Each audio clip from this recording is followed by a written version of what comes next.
Se você olhar pela janela de uma arranha-céu em Toronto, caminhar pela Barronstrasse em Zurique ou pedir um café em São Francisco, a paisagem mente. O vidro reflete sucesso, o trânsito de carros de luxo sugere prosperidade infinita, as ruas no horizonte prometem crescimento. Mas a economia não vive de paisagens, ela vive de matemática.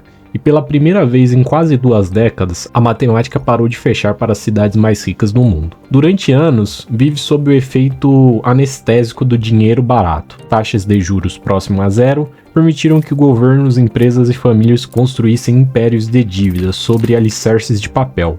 Ninguém fazia perguntas enquanto os preços subiam. É curioso como a fragilidade se disfarça de riqueza. Quanto mais alto o prédio, maior a sombra que ele projeta quando o sol começa a se pôr. Agora o sol do dinheiro grátis se pôs. Estamos na era do grande repressamento. O que acontece quando o custo de manter o estilo de vida de uma cidade dobra, mas a renda de quem vive nela estagna. O que acontece quando o valor dos escritórios despenca, mas a dívida usada para construí-los permanece a mesma? Viajamos por 10 metrópoles globais, ícones de sucesso e desejo, para identificar as fissuras invisíveis no concreto. Essas não são lugares pobres, são lugares ricos que esqueceram como ser viáveis. Bem-vindos à bolha invisível. Começamos nossa jornada no Canadá. Toronto sempre foi o sonho da imaginação global. Segura, limpa, moderna, mas sob a superfície polida, a cidade se tornou um laboratório de um experimento financeiro perigoso. Durante a última década, o setor imobiliário aqui não foi apenas moradia, foi o principal motor do PIB. O mecanismo parecia infalível.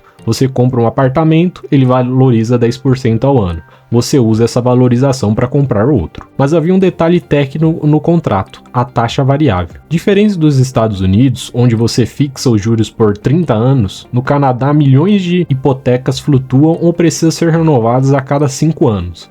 Quando o Banco Central aumentou os juros para combater a inflação, o choque de pagamentos foi brutal. Imagine um jovem casal profissionais de TI em 2020. Pagavam lá seus $3.000 de hipoteca. Hoje, para o mesmo imóvel, o banco exige $5.200. O salário não dobrou. O que eles cortam? Tudo. O jantar fora, a viagem, a reforma, o carro novo. O dado é alarmante. Grandes bancos canadenses reportam que uma parcela significativa de seus clientes atingiu o ponto de gatilho, onde o pagamento mensal cobre apenas os juros, sem amortizar 1 centavo da dívida real. A dívida não diminuiu, ela cresce. Essa é a definição técnica de um zumbi. Você caminha, trabalha e paga, mas financeiramente já está morto, só ninguém te avisou ainda. Se Toronto quebrar, não será por falta de emprego, mas porque o custo de viver na cidade canibalizou a economia da cidade. Número 2. Vamos para o sul, para a Bala Dourada. São Francisco foi até 2019 a capital inquestionável da inovação mundial. Dinheiro de venture capital fluía como água, mas hoje a cidade enfrenta o que os economistas chamam de Urban Doom Loop, o ciclo de perdição urbana. O mecanismo é cruelmente simples. A tecnologia que fez a cidade rica também a libertou. O trabalho remoto esvaziou o centro. A taxa de vacância nos escritórios ultrapassou a marca histórica de 30%, pior do que a Grande Depressão. Prédios vazios valem menos, muito menos. Edifícios que valiam $300 milhões em 2019 estão sendo vendidos por 60 ou 70 milhões. E aqui está a cadeia causal que aterroriza a prefeitura. Se o valor dos imóveis cai, a arrecadação de impostos prediais despenca. Menos impostos significam cortes no orçamento. Menos polícia, menos limpeza, menos transporte público. Isso torna a cidade menos atraente, o que expulsa empresas e moradores. O que reduz ainda mais a arrecadação é uma espiral descendente. Olhe para o térreo dos prédios, onde havia uma cafeteria movimentada, servindo 500 lattes por dia, hoje é uma porta fechada com correntes. O dono da cafeteria não faliu por uma má gestão, ele faliu porque o ecossistema ao redor dele desapareceu. Nós construímos cidades inteiras baseadas na premissa de que todos precisavam estar no mesmo lugar às 9 da manhã. Quando essa premissa morre, o que sobra é apenas concreto caro. Apesar disso, a IA traz uma nova esperança de ocupação, mas será suficiente para preencher milhões de metros quadrados vazios antes que o orçamento municipal colapse? Número 3. Atravessamos o Pacífico até uma das cidades mais futuristas da Ásia, Seul. Seul brilha com neons e eficiência, mas o problema aqui não é o tijolo, é sangue, ou a falta de continuidade dele, pelo menos. A Coreia do Sul tem a menor taxa de fertilidade do mundo, 0,7 filhos por mulher. Para uma população se manter estável, é preciso 2.1. Seul está literalmente desaparecendo em câmera lenta. A conexão econômica é direta. O sistema imobiliário coreano depende de algo único chamado Geosense, um depósito gigante que o inquilino paga ao proprietário em vez de aluguel mensal. O proprietário investe em dinheiro e devolve o valor original ao final do contrato. Esse sistema funciona maravilhosamente quando a população cresce e os preços sobem, mas com a população encolhendo e os juros subindo, os proprietários não conseguem devolver os depósitos milionários. Vemos escolas sendo convertidas em asilos, lojas de roupas de bebê virando lojas de conveniências para idosos. A pressão social e o custo de vida brutal em Seul criam uma greve de reprodução. É o protesto final da classe média. Quando a equação econômica de criar um filho se torna insolúvel, as pessoas simplesmente optam por não jogar o jogo. É triste, mas é factual. Sem jovens, quem comprará os apartamentos de 2 milhões de dólares daqui a 20 anos? O mercado está precificando uma eternidade que não existe. Número 4. Londres no Reino Unido, a estagnação de ouro. De volta à Europa, Londres continua sendo uma das capitais financeiras do mundo, mas afaste-se de Mayfair ou Kingston, e você verá uma cidade sufocada por sua própria produtividade estagnada. Desde a crise de 2008, e agravado pelo Brexit, o salário real do trabalhador britânico médio mal se moveu. No entanto, o custo de transporte, energia e principalmente aluguel disparou. Em Londres, isso criou uma crise de serviços essenciais. Enfermeiros, bombeiros, professores e policiais não conseguem mais morar na cidade que servem. Eles são empurrados para subúrbios cada vez mais distantes, enfrentando comutações de 2 horas. E a doença do custo. O preço para operar em Londres é tão alto que pequenas empresas, o pub local, a lavanderia, a livraria, estão fechando, substituídas por cadeias genéricas ou lojas de VAP, as únicas que conseguem pagar o aluguel comercial. Dados recentes mostram que um londrino médio gasta entre 40 e 50 da sua renda apenas em aluguel. Isso drena o consumo de todo o resto da economia. É uma cidade rica cheia de pessoas pobres. Londres é como um teatro antigo e belíssimo, onde o preço do ingresso ficou tão caro que os atores não conseguem mais pagar para entrar no palco. A cidade tenta se reinventar com um hub de tecnologia e ciência, mas a matemática do custo de vida é uma âncora pesada demais para a inovação alçar voo. Número 5. Miami, o paraíso insegurável. Voltamos à América, mas agora para a Costa Leste. Miami viveu um boom espetacular pós-pandemia. Bilionários se mudaram para lá, arranha-céus de luxo subiram em Brickell, mas a Miami enfrenta um inimigo que não negocia: a física da atmosfera e o mercado de resseguros. A crise aqui não é demanda, é de seguridade. Com o aumento da frequência e severidade de furacões e inundações, as seguradoras estão saindo da Flórida ou cobrando prêmios proibitivos. O mecanismo financeiro é letal. Você não consegue uma hipoteca sem seguro. Se o seguro custa 20 mil dólares por ano e continua subindo, o valor do imóvel tem que cair para compensar esse custo mensal, mas os preços ainda não caíram. Estamos vendo condomínios onde a taxa de associação e o seguro custam mais que a parcela do financiamento. É a gentrificação climática. Apenas quem pode pagar à vista e assumir o risco total consegue viver nas áreas mais desejadas. Nós gostamos de pensar que podemos dominar a natureza com engenharia, mas o mercado de seguros é o único lugar onde a realidade climática não pode ser negada, porque lá o prejuízo tem data marcada. Então, enquanto as festas continuam em South Beach, as planilhas dos atuários sinalizam um território não investível a longo prazo. Número 6. Munique, Alemanha. No coração industrial da Europa, Munique sempre foi símbolo de estabilidade, engenharia de ponta e riqueza sólida, sede de gigantes automotivos e tecnológicos. Mas a Alemanha enfrenta um choque duplo: o fim da energia russa barata e a desaceleração da demanda chinesa. O modelo de negócios de importar a energia barata e exportar produtos caros de alta tecnologia quebrou. Em Munique, isso se traduz em incerteza. A indústria automotiva, alma da região, está em uma luta existencial contra os veículos elétricos asiáticos.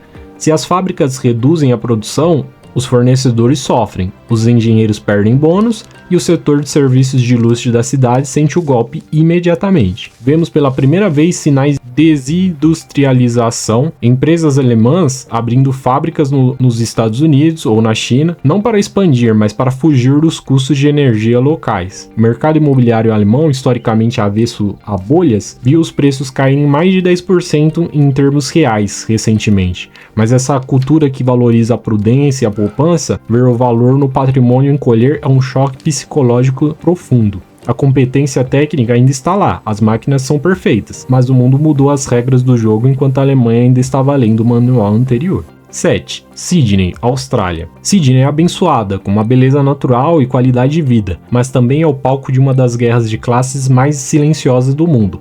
A guerra entre quem tem casa e quem não tem. A Austrália não tem uma recessão técnica há quase 30 anos. Isso criou uma crença quase religiosa de que preços de imóveis só sobem. O resultado? Uma casa média em Sydney custa 12 ou 13 vezes a renda média anual de uma família. O mecanismo de crise é social. A cidade está se tornando inacessível para os trabalhadores essenciais e para os jovens talentosos. Temos relatos de médicos, recém-formados e advogados vivendo em share houses, repúblicas basicamente, precárias ou voltando para a casa dos pais aos 35 anos. Isso cria uma economia distorcida. O capital flui para a especulação imobiliária improdutiva, em vez de ir para startups ou novos negócios. Por que abrir uma empresa arriscada se comprar uma casa velha garante mais retorno isento de impostos? Uma cidade que expulsa seus jovens está vendendo seu futuro para pagar o conforto do seu presente. É uma estratégia de saída, não uma estratégia de crescimento. A coesão social está fraturada, e quando o cimento social racha, a economia eventualmente tropeça. 8. Estocolmo, Suécia. A Suécia é frequentemente citada como modelo de sociedade, mas Estocolmo está assentada sobre uma montanha de dívida privada. Os lares suecos estão entre os mais endividados da Europa, muitas vezes ultrapassando 200% da renda disponível. Durante anos, os bancos ofereceram hipotecas onde se pagava apenas os juros perpetuamente. A dívida nunca morria. Com a subida das taxas pelo Riksbank, a conta chegou. Além disso, o setor imobiliário comercial sueco, empresas que possuem os escritórios e shoppings de Estocolmo, emitiu títulos de dívida flutuante em massa. Agora essas empresas correm contra o relógio para refinanciar bilhões de coroas em mercado que não quer comprar seus papéis. O cidadão comum de Estocolmo, que se sentia rico com a valorização do seu apartamento, de repente vê seu poder de compra ser devorado pelos juros. O consumo no varejo despencou, restaurantes que tinham filas de espera agora fazem promoções desesperadas. Dívida é como oxigênio para a economia moderna. O problema é que a Suécia estava hiperventilando há tempo demais, e agora está sentindo a tontura da abstinência. 9. Nova York, Estados Unidos. Nova York sempre se recupera, essa é a regra, mas Manhattan enfrenta um problema estrutural específico, a obsolescência de seus prédios de escritórios, classe B e C. São aqueles edifícios construídos na década de 60, 70 e 80. Tetos baixos, pouca luz natural, eficiência energética ruim. As empresas modernas querem prédios novos, troféus, digamos assim, sustentáveis como o One Vanderbilt. O resultado é uma bifurcação brutal. O topo do mercado vai bem, mas o meio está apodrecendo, e o meio é a maioria. Então, o mecanismo financeiro assustador aqui é que a maturidade da dívida, centenas de bilhões de dólares em empréstimos comerciais, vencem até 2027, os bancos regionais que detêm esses empréstimos não querem renovar, e se renovarem será com juros dobrados. Se o dono do prédio entregar chaves para o banco, o que já está acontecendo em muitos casos, o banco tem que registrar o prejuízo.